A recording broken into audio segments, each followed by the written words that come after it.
guys! Magandang araw or magandang gabi po sa inyong lahat. Welcome back po ulit sa aking YouTube channel at YouTube TV. Ayan, update po. Ang tagal ko na pong hindi nakapag-update sa aming mga pag-ihaw-ihaw. For today's video ay update lang tayo kasi medyo matagal na akong hindi nakapag-vlog. Pasensya na po kayo guys sa sobrang busy. At ito ngayon, ito yung kasama ko yung aming apo. Kami lang dalawa, hi! Ayan, si Matmat. Bali siya po ay grade 8 na. Kaya nakakatulong na ng malaki sa amin. Kasi ngayon guys ay share ko lang sa inyo. Ngayon po pala ay Saturday, August 16. This is the day guys. Ayan. Sa mga nakapagsubaybay po sa aking video, sa aking mga sa aking YouTube channel, ayun, kami po pala ay nag-ihaw-ihaw. Sinishare ko po sa inyo yung aming mga ginagawang ihaw-ihaw, kung paano ko po ito minamarinate lahat-lahat. At sinishare ko rin po na dito po sa aming pag-ihaw-ihaw guys, nakapagpaaral po kami ng college. Ayan, nakapagpatapos po ako or kami ng mister ko ng isang tourism course yung atin namin. At ngayon pong araw na ito guys ay sobrang hindi ko maintindihan yung aking nararamdaman. Saya or excited, hindi ko maintindihan guys. At itinataas ko na lang lahat yun sa Panginoon kasi ngayon po ay interview niya guys sa Cebu Pacific. Yay! Ayan, interview po niya ngayon sa Cebu Pacific. Ayan, habang nandito po ako guys, sobrang kagabi pa lang, i-share ko sa inyo, hindi ako makatulog dahil pinagpipray ko talaga, sobrang pinagpipray ko sa Panginoon na nawa po'y makapasok siya sa Cebu Pacific. Kasi ang course po ng atin namin guys ay tourism. Kaya po, ayun, sinubukan po niyang mag-apply sa Cebu Pacific bilang FA. Harinawa, in God's will, makapasok siya guys. Yung ano pala niya ngayon ay interview. Andito po kami sa Quezon City. Yung interview po niya ay nasa Clark, Pampanga. Medyo malayo. 2 hours and half po yata ang biyahe mula dito hanggang doon. Kaya sinamahan siya ng aking mister. At yung aking bunso naman may pasok buong araw mula kaninang 8 hanggang mamayang 5 ng hapon yung pasok niya. Kaya buti na lang yung aming apo na grade 8 ka naman. Grade 8, wala siyang pasok kasi Saturday po ngayon. Yung bunso ko kasi college, kaya may pasok po siya pag Saturday. Kaya siya po yung aming alalay. Yung aking alalay ngayon kaming dalawa. Good luck sa aming dalawa. Ito po yung aming mga ihaw-ihaw guys. So, ito, bali 8 kilos lang po yung aming laman na ginawa. Ginawa na ni Mr. kanina bago siya umalis. Pagkapalengke si Mr. diretso na niyang ginawa. Kaya, tatapusin ko na lang. Ito po yung aming laman. Natapos na ni Mr. yung dalawang planggana na natuhog na. Tapos, ito naman yung tenga. Ayun, ayun na yung gagawin ko. Nagbawas kami guys ng aming iihawin. Kasi nga po, kami lang dalawa ni Apo, ni Matmat. Tapos, wala akong balon-balunan ngayon sa ulo ng manok kasi medyo ano yan guys, matrabaho. Kaya, nagbawas lang ako. Kasi sayang guys, ngayon po pala ay Saturday, ulitin ko po. July 16, ito po talaga, pag Sabado, ito po yung aming, kumbaga, mabenta na araw. Ito yung aming pinaka mabilihin na araw. Ito po Saturday, kaya po nanghinayang po ako sa araw guys na hindi magtinda. Sabi nga, nagkwentuhan kami ng aking anak tsaka ni Mister na sasama dapat ako sa ano guys, sa kanyang interview. Kaso lang, sobrang hindi ko alam yung nararamdaman ko ngayon. Siguro sa nagkakaedad na rin, sobrang nervyos ko. Kaya ayokong sumama guys. Natatakot akong sumama sa kanila. Kaya dito lang ako, ipagpatuloy pa rin natin yung aming pag-ihaw-ihaw. Sayang din kasi po yung araw. Kasi Sabado nga po mabenta or mabili kami. Sayang yung araw. At si Apo naman, sobrang gamay niya na yung trabaho. Yan yung aking kanang kamay. Siya yung nagre-repack habang nandito kami guys, nire-repack na namin yung mga suka kasi doon mamaya puputaktihin kami ng mga customer, hindi namin kayang dalawa. Tapos dalawang ihawan pa yung hawak namin, kaya hindi talaga kakayanin. Kaya habang nandito pa, medyo maaga pa, nagre-repack na si Apo ng sauce at saka suka. Tapos ako naman, ito yung gagawin ko. Kaya ko to guys, kasi noon po talaga, bago po nag-umpisa itong pagbabarbecue, ako lang talaga mag-isa. Kaya yun, back to ano tayo ngayon, back to yung dating ginagawa na ako lang. At least ngayon, nandito si Apo. Dati ako lang talaga, kasi yung mga anak ko nag-aaral pa noon dati, maliliit pa sila, elementary at saka high school pa lang. Kaya ito guys, thank you po sa inyong panonood. Sa mga interesado pong mag-barbecue o magninegosyo ng ihaw-ihaw, check nyo po yung aking YouTube channel at sinishare ko po lahat dyan. Lahat po itong aking mga ginagawang barbecue. Ito po guys, yung dugo ay ano ko pa lang, ihiwain at saka iluluto. Ayan po. Tapos si Apo, marami nang naripak na suka. Ayun o. Sanay na siya guys. Marunong na rin siya magsukli.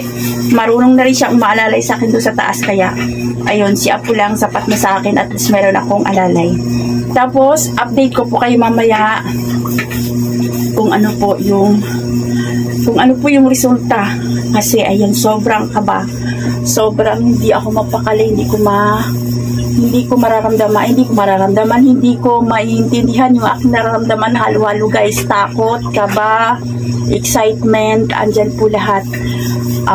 Kagabi hindi talaga ako nakatulog, kaya yun, in God's will, ayun, in God's will guys, sana makapasa or malampasan ng atin namin yung interview niya sa Cebu Pacific. Ayan po. Sa ngayon po ay bye muna. Maraming salamat po at i-update ko po kayo mamaya kung ano pong mangyayari sa aming pag-ihaw-ihaw mamaya sa tindahan, sa aming pwesto at kung ano yung resulta sa interview ng aming ate sa Cebu Pacific. Maraming salamat po at bye po muna. Bye! Bye Apo! Bye Mati! Bye!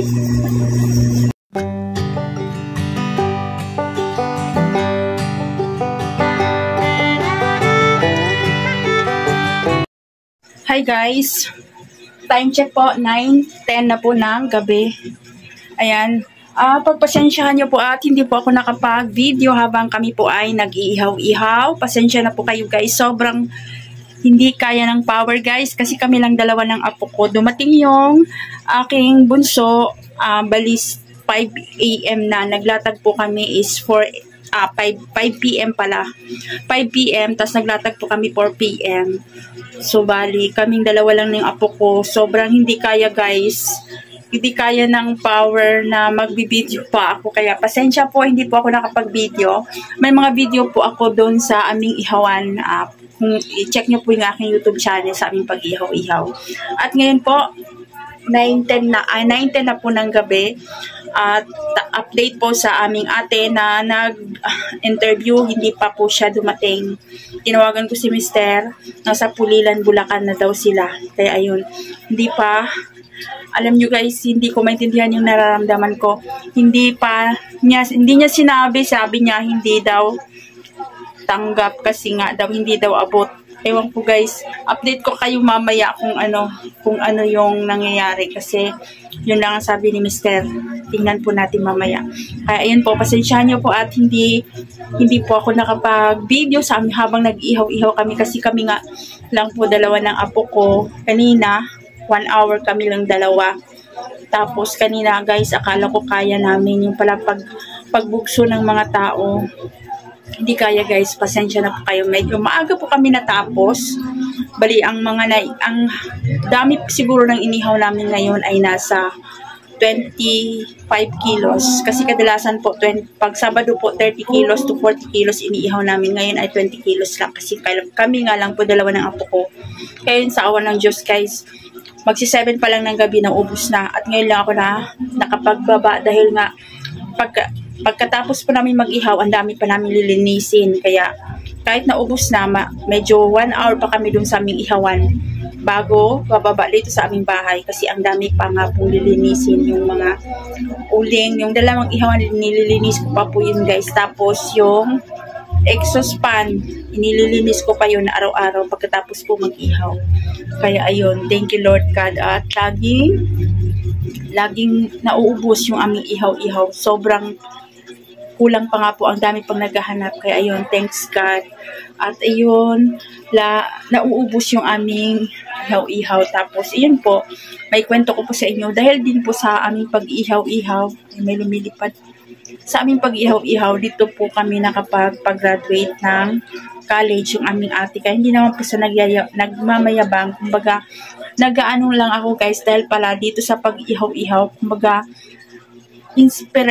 inspirasyon kasi hindi ko akalain guys na dahil lang dito sa aming pag-ihaw-ihaw makapagpatapos kami ng kolehiyo. Ayun, yung ate namin 4th year, graduate na nga po. Tapos etong aming bunso ngayon magsi-second year college na kasi tri-sem lang po siya guys. Yung course niya IT, tri-sem lang. Kaya ayun, sa aming pag-ihaw-ihaw yun dito nakapag-college kami kahit papaano guys. Tapos ayun, sa mga interesado po na matutong mag-ihaw-ihaw, check nyo lang po yung aking YouTube channel, guys. Sinishare ko po lahat-lahat dyan kung paano ko po yan ginagawa. Hindi po ako nagdadamot sa inyo. May mga bash-bash man po tayo dyan, pero sa awa ng Diyos, hindi po kami makapag-graduate ng college kung hindi naman sa nag-aalsa ng bangko, kung hindi po tinatangkilik yung aming mga inihaw or aming mga barbecue. Yun guys, maraming salamat po ulit at update ko po kayo mamaya pagdating ni ate namin galing sa interview. Ayun, excited pa rin ako guys kasi hindi ko alam kung ano ba talaga. Ayaw pa sabihin ni Mr. Nagpapatrill si Mr. Ayaw pa niya sabihin kung ano yung resort. Sabi niya lang, hindi daw abot ng ate namin. Yung Cebu Pacific po guys, diba may inaabot yun na aabutin mo, pag abot mo yun, ibig sabihin yung pasok ka doon. Kaya titignan po natin mamaya at i-update ko po kayo mamaya. Sa ngayon po ay bye muna.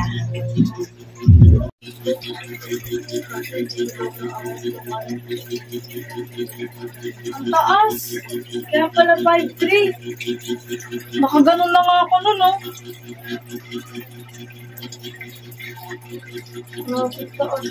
Tinaasan nila. Ay, wala talaga. Hindi Isa kaya. lang nakapasok sa amin, 10. Oh? Sobrang pili lang talaga.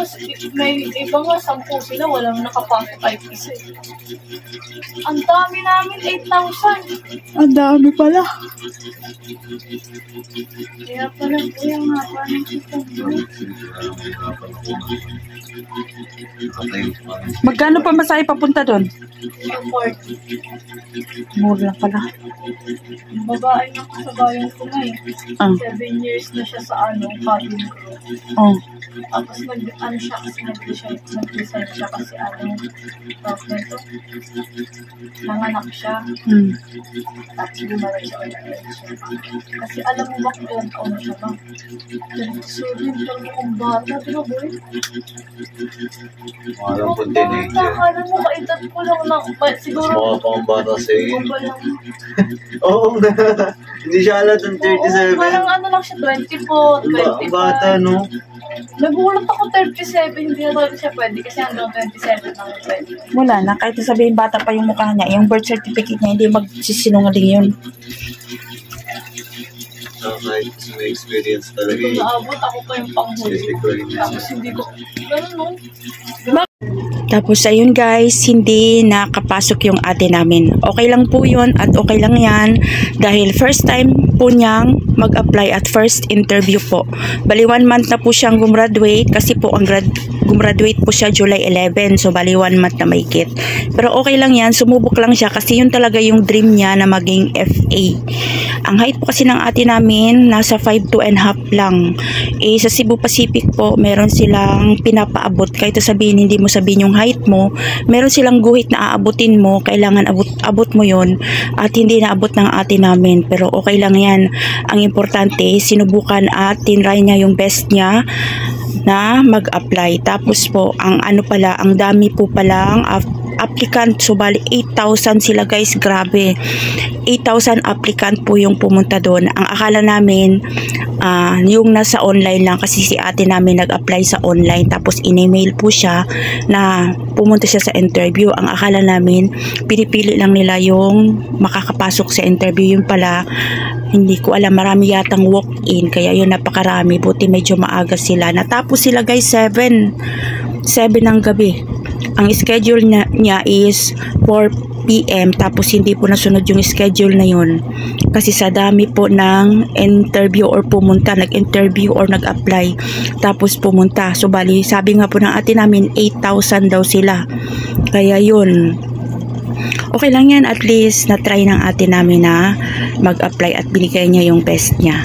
Meron pa namang sa susunod na araw or sa susunod na panahon.